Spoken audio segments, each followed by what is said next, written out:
You know, you just look at the small things, the little things that they do. Just from clock management standpoint, one of the things you want to do as a football team is you want to eliminate Kansas City's possessions because offensively they're so good. You watch them. They huddle every time. They come out in a league where it's completely spread offense. They come out with a tight end, fullback, running back, two tights, two running backs, with one being a fullback and one wide receiver. I thought it was 80s, 90s. Right. Parcells. Right. That's exactly what it looked like. And then they huddled every time. They didn't snap the ball until there was less than 10 seconds. They don't work on the last 4 minutes of the quarter to start working on the clock. If that's your objective when you start the game, well, let's start right now. Right. First drive of the game, they eat up close to 8 minutes. I think Kansas City had 3 drives in the first half. They got the ball in the their fourth opportunity and got sacked with about 20 seconds left. Right. 3 real drives. 3 drives in the first half. I mean, that's winning football. Then pass rushing.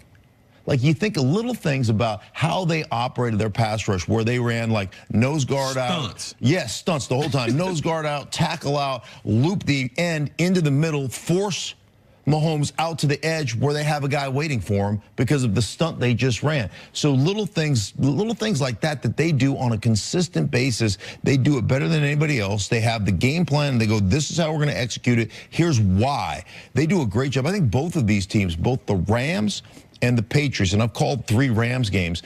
The Rams, every play has a reason, and every player understands the reason. This is why we run this. This is the reason we run it this way. This is what it sets up in play action. This is what, I mean, they go through it, and every guy knows it, and New England executes it that way probably better than anybody else. And what was, to me, so impressive, to elaborate on your point about clock management and game planning, is the Patriots' consistent ability within a game to be fluid. So the Patriots' plan the whole first half was minimize possessions. It was very clear. And they dominated that first half. But thanks to that Brady pick in the end zone, they're only up 7-0. And they get the ball with around 2 minutes left in the first half, and they are clearly content going to halftime up 7-0. They run the ball, let 40 seconds run off a play clock. They run it again on second down. They get stopped. Andy Reid, I'm not criticizing him. I would have done it in that spot too. I think every coach would. Says, we got him in 3rd and long. We can get the ball back. He calls timeout. The moment he calls timeout, Belichick realizes, all right, now the situation's changed a little bit. We can afford to be a little aggressive. And then all of a sudden flips. For the first time all half, we're going to try to go downfield on you. They steal a touchdown out of it. Philip Dorsett. The second half, they go back to the clock management game plan. Then the Chiefs take the lead. And then it becomes a Tom Brady passing-centric offense. Their ability within a game to change their style to exactly what the situation demands, as opposed to the old cliche of, oh, we're going to establish the run, we're going to be a tough-nosed football team, or we're going to spread them out. Okay, that all makes sense if the situation demands it. The Patriots do whatever individual situations demand, recognizing that could be 3 or 4 different things within one football game, as was the case Sunday night. This is why all season I would ask you, why are they so good, even though talent-wise they don't match up with their opponents so well? It's because you keep saying they play such good situational football. They're so prepared. They know exactly what's going to be, what's going to happen, and it starts with Tom Brady at the line being able to read those defenses. Well, they don't know what's going to happen. They play the percentages as far as probability. What people don't understand is when you look at New England, they're very, very predictable. In this game, they ran the ball 48 times. The Chiefs only have 47 plays. So when you start the game, that was their game plan. Now, they wanted to do it a couple different ways. Sony Michel was dominant for 3 quarters. But we're going to allow Rex Burkhead to be able to knock you out late in the game. So their variance within what they're trying to do, James White, we knew coming into Kansas City was one of the worst defending running backs coming out of the backfield. He only played 12 plays in the first half. He gets 6 first downs. 2 times he picks up a blitz. That Philip Dorsett, when they got aggressive, James White picks up a blitz. So utilizing the players, knowing what their strengths are, and having them do the things that they're strong at, that's what is the secret to New England and how they design these game plans. There's no accident. The reason why they don't typically have more college graduates on their team, you know the reason why? because there's going to be some Sunday mornings that I'm going to wake up as a coach and I'm going to try to install some things. Now, there wasn't a team I have ever been on that they could come in the offensive meeting room the morning of the game and put in 8 plays and there wouldn't be some type of chaos or confusion, especially in the wide receivers room and or it would be a trickle-down effect, the running backs and the offensive line. Like, so that variance that they have over every other team, oh man, that's part of the secret sauce that, no, we're going to have a game plan, but we're not stuck to it because we might vary it by one way or another. I think it's really interesting, and I think this is a societal thing in general, that we like to pick people apart. We like to look at people's weaknesses because it makes us feel better about our own weaknesses, to point the finger at somebody else's weaknesses. Right, and that's immediately what we start to do, Stink, after college football. We love the pomp and pageantry of college football, all these kids playing for their school, but as soon as they say they're going pro, we immediately say, Kyler Murray, oh, he's not 5'11". Right. You know, then we start poking, yes. So the New England Patriots, and I've talked to multiple people within, like in the scouting community, people that have worked for them, and the whole aspect that sets them apart is, I don't want to know what he can't do. Tell me what he can do. And let's see if we can put him in a position to win. And I think ultimately you can look at any walk of life or any business and say, if you had that as your standard, if you had that as your foundation of don't tell me what this guy can't do, let me put him in a position to win. Let me put her in a position to win, as opposed to focusing on her or his weaknesses. And that's what they do. Why do you think they use 3 different backs?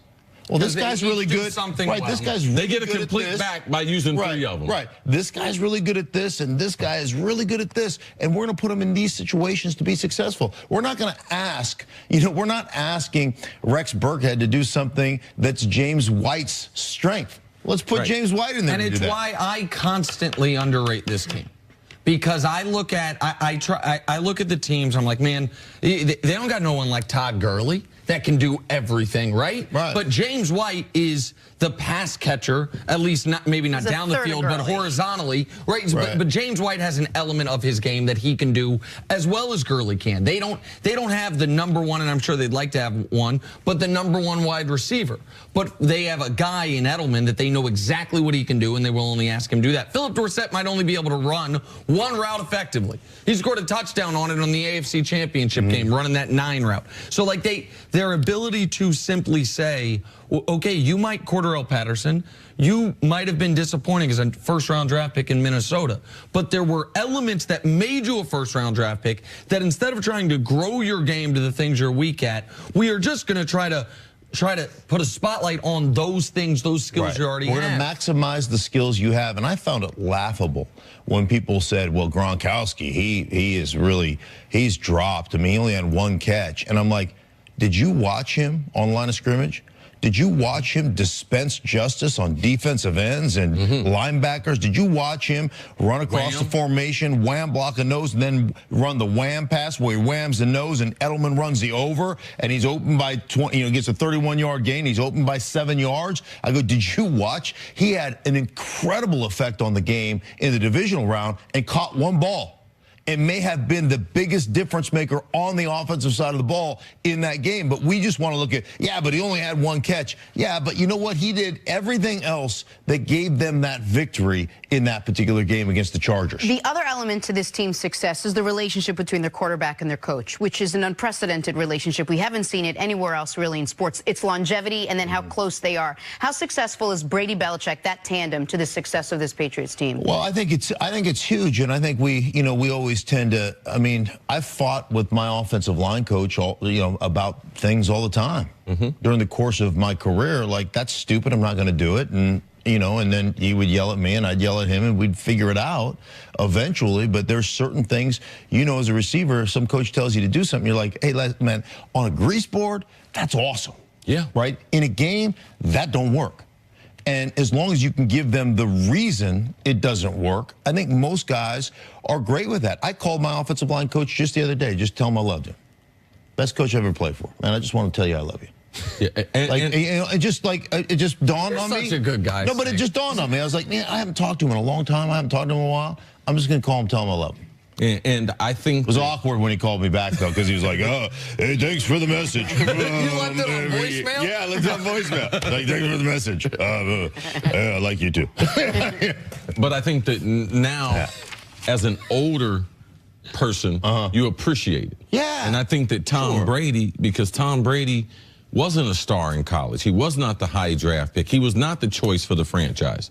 So in his greatness being developed, a lot of that had to do with Brady submitting his talent, believing in Belichick. Because Brady comes to the game with hellacious confidence that they're going to have a defensive scheme. Now, they might not have all the people to rush the passer, the linebackers that you know about. But in the red zone, they're going to be able to slow people down, and they're able to create turnovers for Brady. So I just believe how his talent has developed. He has tremendous faith in who Belichick is, and he has appreciation now, not when he's retired like Stink. And I think that that's part of the magic that makes that relationship go. Well, and the other element is, and we talk about this team and this relationship more than any other in the NFL because they win the most, and so they're usually one of the last 2 teams. They're always one of the last 4 teams. So there's more airtime to discuss them. But any long-term success that I can think of in sports has some type of bond between the star player and the coach. Like, there's one-off championships, like those happen where it was, I don't know how good the coach was, or I don't know if they had the star player. But whether it's the Spurs in the NBA or the Bulls in the NBA or the Lakers in the NBA, a league that has a bunch of dynasties, or the Patriots in the NFL, really the only dynasty, there's the symbiosis.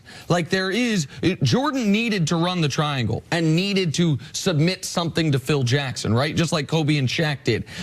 Duncan needed Popovich to have that type of run. Brady, the reason that we can say, oh, Aaron Rodgers, most talented quarterback we've ever seen, has been to 1 Super Bowl. He's never had that symbiosis to work with where when he's not at his best, they can still win. And when he is at his best, they are unbeatable. That's what the Pats and Brady have had along with Belichick. I need you so that I can move forward with You need other Brum words. and all the 11 people who work for you, Jenna. That is Those are the people you need. Not true. Stink, stick around. Yes. Got more to talk about. Coming up, should we expect